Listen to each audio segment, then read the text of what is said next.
I was wrong in doing what I did. No, no! No! Are you listening? Sean here, and old Lorne sucks so much worse than young Lorne. There are many reasons. Young Lorne, he was a little bit funnier. His rage was out of stupidity. His rage was out of ignorance. You could tell he's never had any attention before. He didn't know how to respond. He didn't know the borders and the boundaries and the limits. He had no idea how to speak to a woman. He'd never had any time.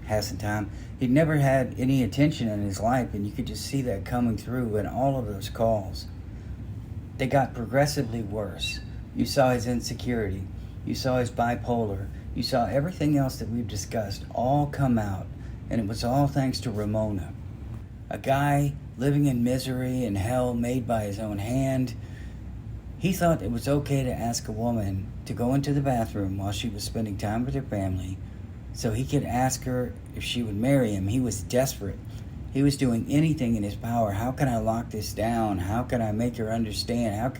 Why can't she devote half the time, all of her time, to me? So he asked her, screaming and yelling, to marry him. I don't know how you guys proposed, if you did, but here's how I did.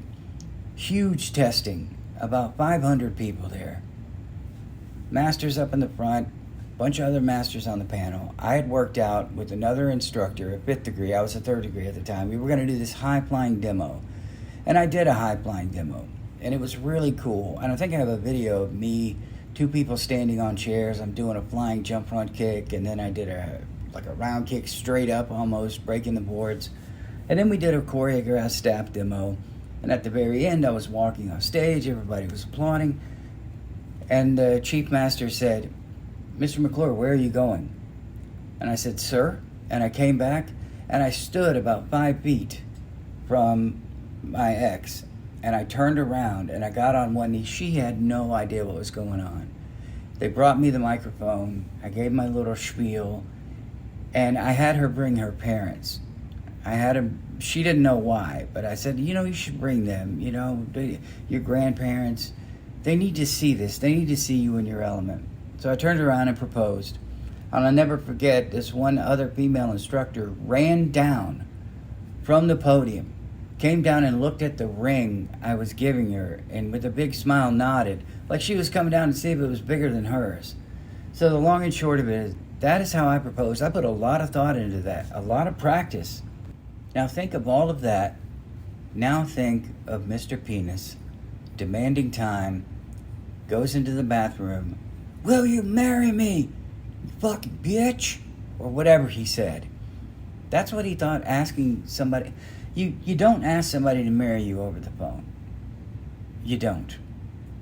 The first fiance I had, I asked her in my own home. I, a lot of flowers and stuff. I thought it was special, and maybe it was, but I realized they want to see work put in. Now, some people, they just go and they get married at the courthouse, just like my sister did, and that's fine. Because they didn't want all the drama and the hoopla and everything. They just wanted to do it for themselves. They didn't need anything, except maybe some witnesses or whatever. But screaming at a woman over the phone, like, "Jamie, I'm gonna fucking marry you." It's not how you do it, Lorne. So we were looking back at this guy who had no idea what marriage was, no dating, no dating common sense, nothing. And that was the old Lorne. Every catfish he spoke to, so desperate that the next one was going to be his, he would propose. And as time went on, he became more and more angry, more jaded, more immersed. This was his whole life, and we talked about without this, he would be nothing. He would have to face reality. Then he got into Jamie. Jamie didn't exactly have the best job for someone like Lorne. But he stuck with it, complained about it all the time, said, "I don't care what you do, but you need to quit doing it." That Lorne.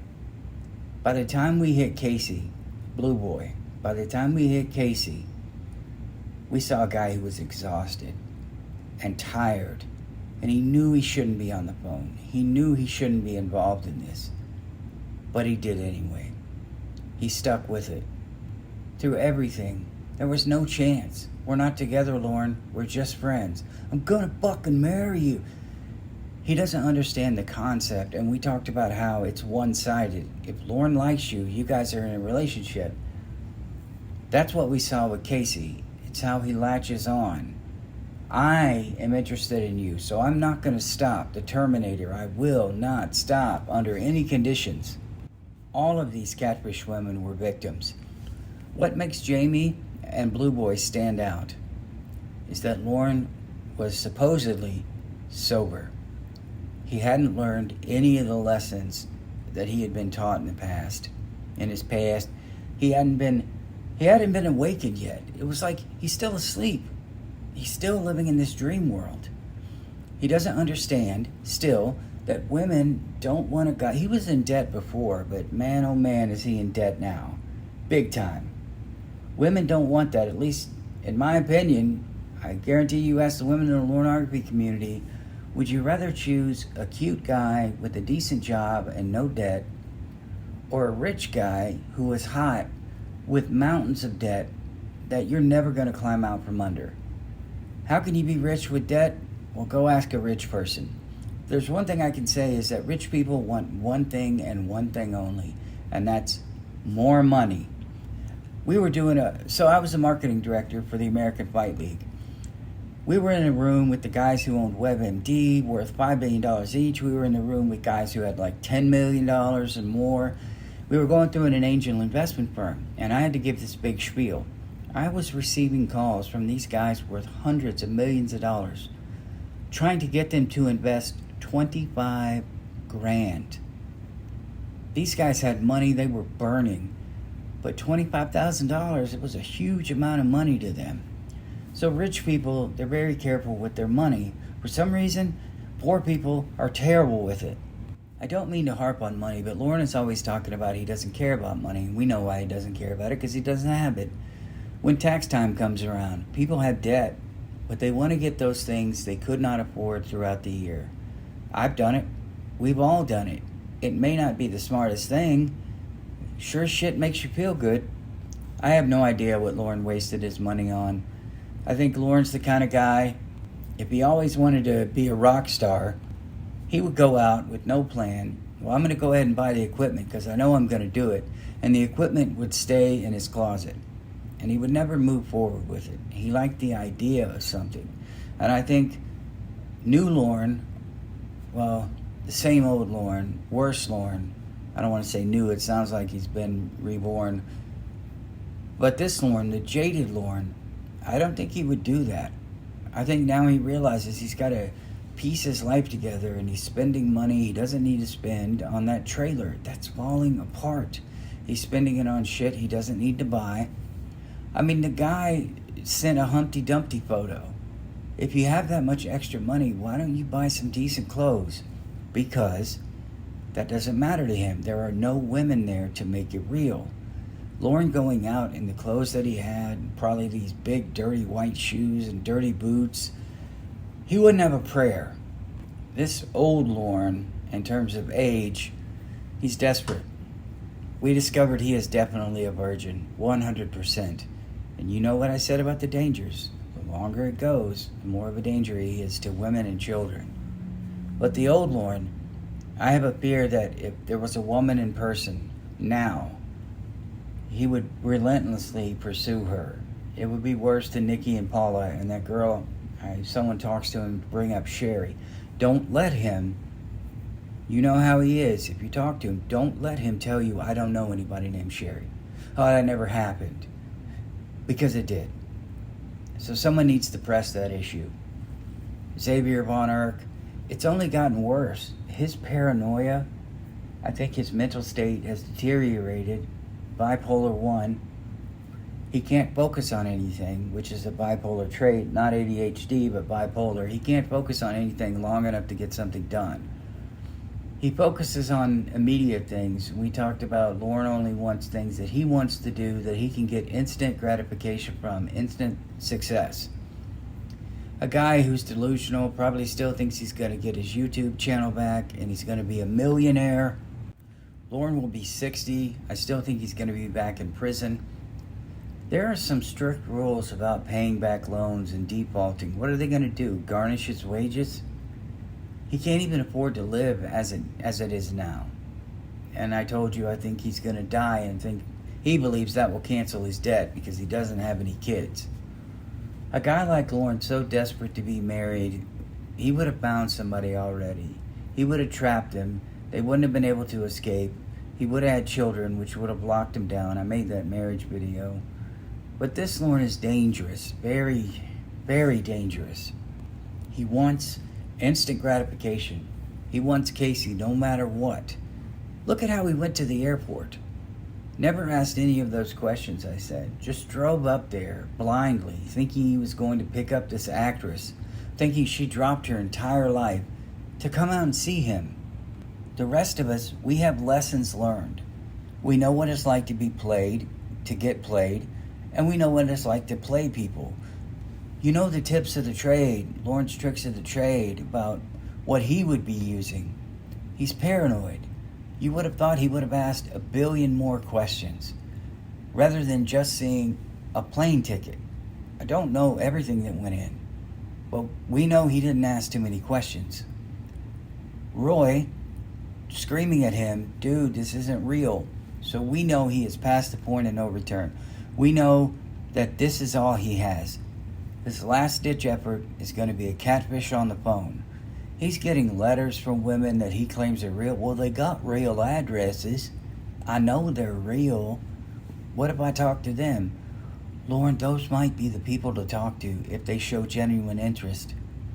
There's a woman out there who would love nothing more than to live with a dangerous man and to have name association, so she could talk about, I was married. They'll make it all about them. Lorne, you might find another sociopath. They'll make it all about them. Well, I'm married to Lorne, and he got dealt a bad hand, and they treated him wrong, and it's a grand conspiracy. She could make it all about her. But Lorne, you won't go for the ones that are attainable. You want the ones you can have phone relationships with. I bet when you thought you were going to pick up Casey, your stomach was in knots. You had no idea what you were going to do. You thought you were going to be exposed for not having sex. That 10-second interval you'd have when you were trying to unbutton your pants and you'd be done. And you'd have to explain it to her. Part of me wonders if this Lorne knows he can't perform, and he would put it off as long as possible. And when he finally, the wind blew in the right direction and he was able to achieve erection, he would try to go for it. I want it now. I'm finally ready. As people get older, it's kind of a trend. They start to know everybody's name at the grocery store, behind the pharmacy, because they're there all the time picking medications up. I'm not there yet, but I do remember a couple names. Trying to stave that off. I don't want to be that person. See how dangerous that is with Lorne? When they become his life, I don't know what kind of medications he's on. If I knew there was a way to check, if I knew a doctor that didn't have high standards that could look in the medication database to see if he was on anything, any Lamictal or Wellbutrin or Neurontin, anything like that, Paxil, I would love to know what he's on, because it's not working. It's not, I mean, you have to have treatment, he has to be medicated. They talked about punishment and treatment for Lorne. None of that is working. And if you give him medication and none of that is working and he's not making any progress, he can't focus anymore. He can't bring himself to read. If he's not making any progress, there really is only one option. And you know what that is. It's prison. The old Lorne was trying to work. I think the old one in the past. The new one, the one we're dealing with right now, I think he's exhausted, physically exhausted, and he just doesn't want to go to work. And he'll remain in debt. And he's looking for a gravy train. I think these catfish women are also excuses for him to stay home from work. I remember how he used to want to keep these women on the phone for the entire day. I remember how he thought that they should call him back at any time, and he waits around for them to call him back. Well, I waited for 4 hours for you to call, and you never call me back because you don't want me in your life. Without these phone calls and text messages, he can't function. The Mother's Day incident. I only spent an hour with my mom because of you, because a guy asked you to bring him a cup of coffee. So you can see him, well, I couldn't even work today, I couldn't even function because of what you did. It's your fault that I didn't make any money. If there was a job that required Lorne to sit down at his computer desk on that Apple 100 or whatever he's using and work all day, Lorne would still find a way not to work. He would, I don't know, stick something on his keyboard and have so he'd stay online, show that he was connected. He wouldn't do any work. He'd find a way to get paid for nothing. I wish he'd understand. No woman is, no, you know what, I don't. But no woman is going to start a job or a relationship with him unless he has a job, can show he's stable. They don't want to be the sole provider. They don't want to be the only one bringing in money. And this Lorne, this exhausted Lorne, he wants that gravy train. That's why Casey was so important to him. He thought she was going to make a lot of money. Jamie, he thought she was making a lot of money. All of this was his gravy train. And he was so scared that she was... Remember Rod? You only like him for his money. Money, money, money. He was so afraid that she was going to get money from somewhere else, because if a woman has money, he is exposed.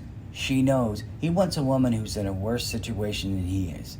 So if he does get a woman, he's going to try to make sure she's in his situation or worse. Because a woman with money has the means to leave him at any time. She doesn't need him. And Lorne needs to feel needed. And the only thing he has to offer, and we've said it before, just like I would say to you guys, you're beautiful, you're amazing, you're awesome, and we're special. That's all he has to offer. And I bet if she came home drenched in sweat, working 16 hours a day, 17 hours a day, he would think it was enough. He's pulling his weight by telling her she's amazing and awesome. Won't you get off your feet? Oh, gee, thanks, Lorne, for allowing me to rest after I'm the only one working all day, having to work triple shifts. So the past Lorne was funny because he was screaming and yelling. He was totally immersed. He was in there. When he hung up, he'd call right back. If he blocked him, he'd unblock him within 2 hours. The new Lorne, the one we're dealing with currently, when he blocks them, I think it's just because he's exhausted. I can't deal with this right now, but I don't want them to block me, so I'll block them before they can block me. I'll hang up first. I gotta go. Click. That's another trait of old people. They want to be the first one to hang up. I don't know why. Psychologically, it's in there. Mama always hangs up first, as Francine's mom said on American Dad. Lorne wants that control because without it, he has nothing. If you take away control from him over anything, he's a complete and total failure. Well, at least I can still hang on. I'm blocking him. I'm trying to live my life. I'm trying to straighten my situation out. He'll never stop answering the phone. He won't talk to real women. He knows it's too late. He knows he doesn't know how to.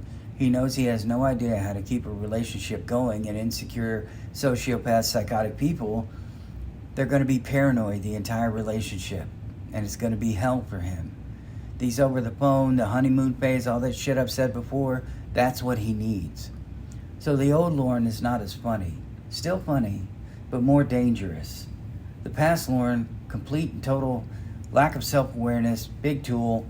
New Lorne, projection, lack of self-awareness, dangerous. I love you guys. I'll see you in the next one. Hang on, I can't even catch my breath. Hang on.